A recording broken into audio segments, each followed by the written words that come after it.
Hey there. It's the Slya.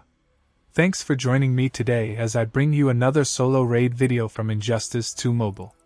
Today we are playing Heroic 7 in one of the tougher in terms of boss defense but not the toughest solo raid in the game. This fight here was what I call a challenge pip. As seen in the beginning of the fight, Heroic 7 Tier 3 final boss BWTD has some interesting buffs, including some that both periodically increase or decrease your damage output, or something like that. Most of my routine teams, including Raven, Beast Boy, or even Freeze, should have easily finished her off. But as a challenge, I did this with my Ascended Freeze using only free-to-play artifacts, and with Vixen and Deathstroke with raid artifacts for support. Even with Puppet on Freeze like I used here, if I had used ROKBA instead of Deathstroke it would still have been easier, as ROKBA does his percentage damage very quickly, giving more time for Freeze in the middle. But again, as a challenge and because I needed ROKBA elsewhere, I used Deathstroke with a raid artifact. Deathstroke does take time to do his percentage damage, but he gains power on critical hit, and if you use him right you can do his percentage damage and through it build Freeze's 30 stacks and tag and Freeze by the 2 minutes 10 seconds left mark, still giving him time to finish the fight easy even with Puppet. But this is the first time I used Deathstroke in ages, and this was a tougher boss and Freeze tagged in a bit later.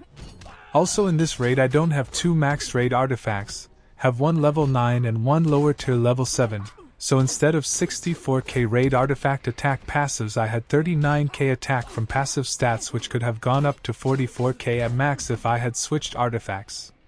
So despite all that and the tier bosses' damage caps and buffs, in the end managed to pull off the one shot, which certainly took skill but was much closer than I wanted it to be.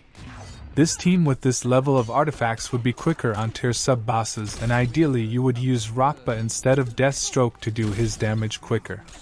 But on the other hand, Deathstroke, although he takes 50 to 55 seconds for his percentage damage, also builds up the 30 stacks required by Freeze through his specials.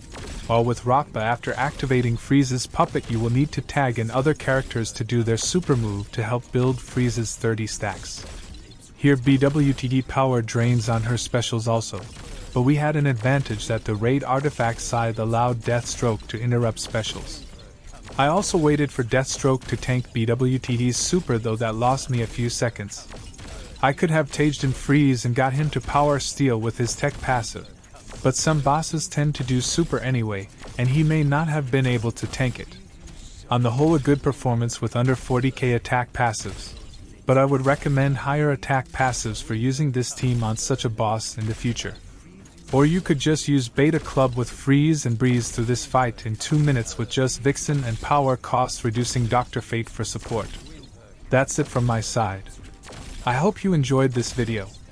Do let me know your comments and experiences, and don't forget to hit the subscribe button.